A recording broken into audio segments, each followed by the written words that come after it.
kely aina sy miezaka mafy aho araka ny heritseatoaina omeny Kristy sady miasa fatratra ato anatiko. Kolosiana 3:1-9. Samy manana ny hieverano tsy ambaratelo ary sarobidy aminy olona tsirairay ary mifamatotra amin'izany koa ny ezaka rehetra atao. Toy izao ny voalazan'ny apôstôly Paoly tamin'ny fiangonana tao Kolosia. Ny vahoakany tokoa no nirian'Andriamanitra hampafantarina ny mahasarobidy sy mahabe voninahitra izany tsy ambaratelo hanasoavana ny firenena rehetra izany dia inty ao anatinareo i Kristy antoko ny voninahitra omenanareo. 7:20.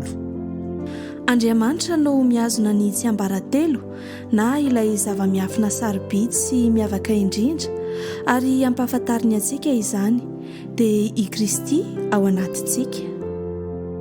Tovarina na koa sanganehana kely isika satria no heverintsika fa efa mandeha ho azy na zavatra tsotsotra ihany izany hoe Kristy sy ny toeran'ny Kristy izany.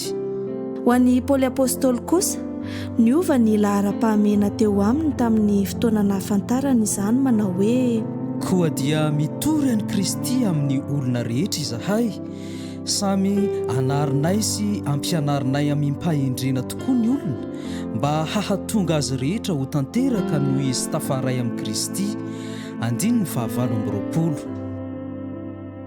Fa amin'inona tokoa moa no tena hifantohantsika betsaka ary andaniantsika hery, fotoana, harena sy ny sisa?